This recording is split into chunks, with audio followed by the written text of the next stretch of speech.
Hello friends, आज की इस वीडियो में हम ट्रायंगल का एरिया 6 तरीकों से निकालना सीखते हैं। तो आइए फिर निकालते हैं बारी बारी से सभी मेथड से एरिया।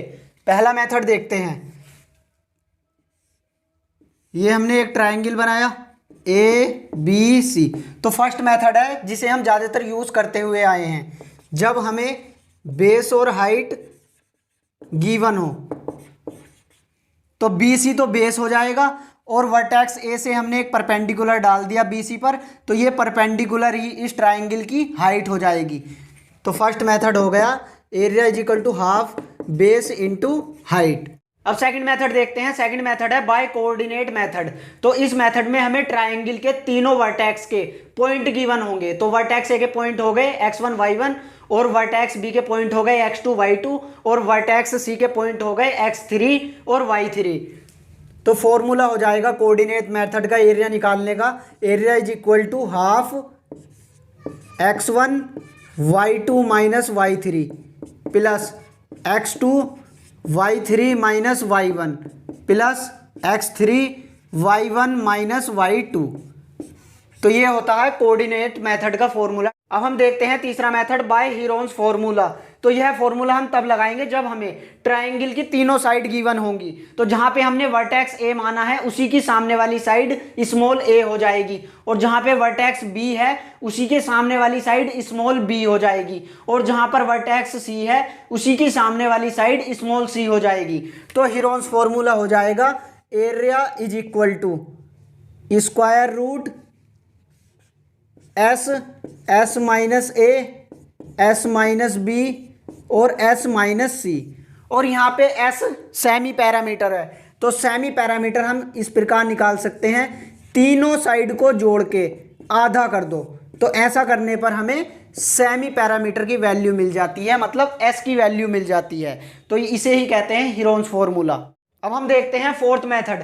तो फोर्थ मेथड हम तब लगाएंगे जब हमें ट्राइंगल की दो साइड गिवन होंगी और जो दो साइड गिवन है उनके बीच का एंगल गिवन होगा। तो तब हम ये फॉर्मूला लगा लेंगे कि area is equal to half, मान लिया हमें दो साइड गिवन है ए बी और ए सी गिवन है, तो ए बी गुणा ए सी साइन ऑफ एंगल।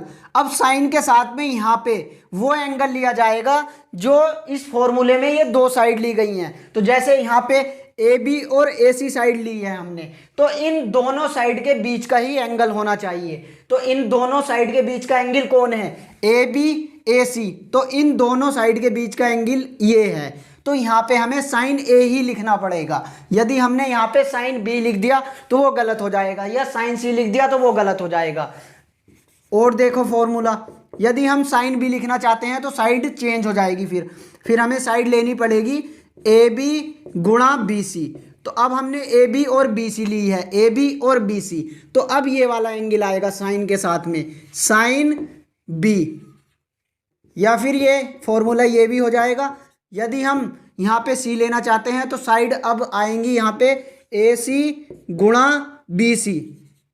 तो ए सी गुणा बी सी, तो इन दोनों के बीच का एंगल कौन है? ये है। तो यहाँ पे आ जाएगा ये साइन सी। तो ये तीनों फॉर्मूले हो गए। ये हम तब लगा सकते हैं जब हमें दो साइड गिवन होंगी और उन दोनों साइड के बीच का ही एंगल गिवन होगा। अब हम देखते हैं पांचवा मेथड बाय डिटर्मिनेंट मेथड। तो एक तरीके से इसमें भी ट्राइंगल के तीनों वर्टेक्स के पॉइंट होते हैं। तो डिटर्मिनेंट मेथड से ट्राइंगल के एरिया का फॉर्मूला हो जाएगा area is equal to half determinant x1 x2 x3 y1 y2 y3 1 1 1। और जब हम इस डिटर्मिनेंट को सोल्व करेंगे तो इस डिटर्मिनेंट को सोल्व करने के बाद में यही वाली फॉर्म आ जाएगी। अब हम देखते हैं last method by integration method. तो हमने यहाँ पे इस ट्राइंगल को ग्राफ पे रिप्रेजेंट किया और इस ट्राइंगल के तीनों पॉइंट के कोऑर्डिनेट लिख लेते हैं। तो वर्टेक्स ए के कोऑर्डिनेट हो जाएंगे 3 4 और वर्टेक्स बी के हो जाएंगे 1 0 और वर्टेक्स सी के हो जाएंगे 4 0। तो हम इंटीग्रेशन मेथड से ट्राइंगल का एरिया निकालते हैं। तो हमने वर्टेक्स ए से एक परपेंडिकुलर डाला, ये हमने एक परपेंडिकुलर डाल लिया। तो एक पॉइंट ये भी बना, इसे नाम दे देते हैं हम डी। तो डी पॉइंट के कोऑर्डिनेट हो जाएंगे 3 0। तो निकालते हैं इस ट्राइंगल का एरिया इंटीग्रेशन मेथड से। तो एरिया इज इक्वल टू, तो यहाँ पे इस ट्राइंगल का एरिया दो भाग में निकलेगा, एक भाग ये और एक भाग ये वाला, और दोनों को ऐड कर देंगे तो इस ट्राइंगल का एरिया मिल जाएगा।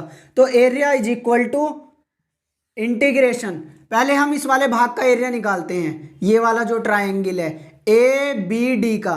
तो ए बी डी में हमें इंटीग्रेशन की लिमिट हो जाएगी 1 2 3, 1 से लेके 3 तक, और यहाँ पे आ जाएगा इक्वेशन ऑफ ए बी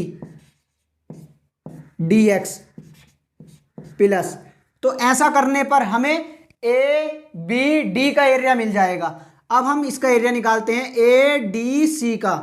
तो इसके लिए हो जाएगी इंटीग्रेशन की लिमिट 3 to 4, 3 to 4, और यहाँ पे इक्वेशन आ जाएगी ए सी की, equation of A C D x.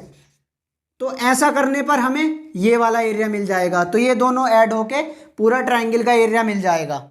और नेक्स्ट स्टेप में यहाँ पे हम ए बी की इक्वेशन रख देंगे x के रूप में, और यहाँ पे ए सी की इक्वेशन रख देंगे x के रूप में ही।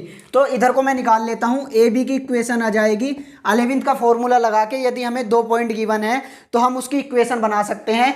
तो ए बी की इक्वेशन आएगी, ये मैंने पहले ही बना ली थी। तो ए बी की इक्वेशन आ जाएगी y के रूप में, y is equal to 2x - 2, और ए सी की इक्वेशन आ जाएगी y is equal to -4x + 16। तो बस यहाँ पे ये वैल्यू रखनी है। तो area is equal to 1 2 3, A B की इक्वेशन ये है। तो y का मान रख दो यहाँ पे, y का मान है 2x - 2 dx प्लस, अब ये 3 to 4 limit equation of A C की इक्वेशन रख दो यहाँ पे x के रूप में। तो y का मान रख दो यहाँ पे।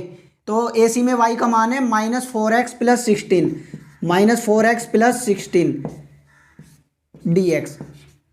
अब नेक्स्ट स्टेप में बस इन दोनों इंटीग्रेशन को सोल्व ही करना है और हमें इस ट्राइंगल का एरिया प्राप्त हो जाएगा। अब हम दोस्तों जल्दी जल्दी एक बार रिवाइज और कर लेते हैं। जब हमें ट्राइंगल का बेस और हाइट गिवन होगा तो उस टाइम हम एरिया का फॉर्मूला ये वाला लगा लेंगे, और जब हमें ट्राइंगल के तीनों पॉइंट के कोऑर्डिनेट गिवन होंगे तो उस टाइम हम एरिया का फॉर्मूला ये वाला लगा लेंगे, और जब हमें ट्राइंगल की तीनों साइड गिवन होंगी तो उस टाइम हम हीरोन्स फॉर्मूला अप्लाई करके एरिया निकाल लेंगे, और जब हमें ट्राइंगल की 2 साइड गिवन होंगी और उन दोनों साइड के बीच का ही एंगल गिवन होगा तो उस टाइम पे हम ये वाले फॉर्मूले लगा लेंगे, और जब हमें फिर से ट्राइंगल के तीनों पॉइंट के कोऑर्डिनेट गिवन होंगे तो हम डिटर्मिनेंट का फॉर्मूला भी लगा सकते हैं। लेकिन ये डिटर्मिनेंट सॉल्व करके ये वाली फॉर्म बन जाती है कोऑर्डिनेट फॉर्म, और ये इंटीग्रेशन मेथड अप्लाई कर सकते हैं। एक बार और देखो, ये फर्स्ट मेथड, सेकंड मेथड और थर्ड मेथड, ये तीनों मेथड 9th 10th लेवल के हैं, और ये फोर्थ मेथड 11th लेवल का है, और ये 5th मेथड और 6th मेथड ये 12th लेवल के हैं। तो दोस्तों यदि आपको आज की क्लास में कोई भी डाउट है तो अपना डाउट कमेंट बॉक्स में लिख दीजिए, या फिर आप 9th to 12th किसी भी क्लास में पढ़ते हो, आपको अपनी एनसीईआरटी के किसी भी चैप्टर में कोई दिक्कत होती है या मैथ में किसी विशेष टॉपिक पर कोई प्रॉब्लम है तो अपना सुझाव हमें कमेंट बॉक्स में लिखकर बताइए, उस पर मैं सेपरेट वीडियो बना दूंगा। तो दोस्तों यदि वीडियो पसंद आई तो वीडियो को एक लाइक कर दीजिए, चैनल पर नए हो तो चैनल को सब्सक्राइब कर लीजिए, और बेल नोटिफिकेशन को भी ऑन कर लेना ताकि आने वाली वीडियो की नोटिफिकेशन आपको मिल जाए। तो दोस्तों मिलते हैं नेक्स्ट वीडियो में।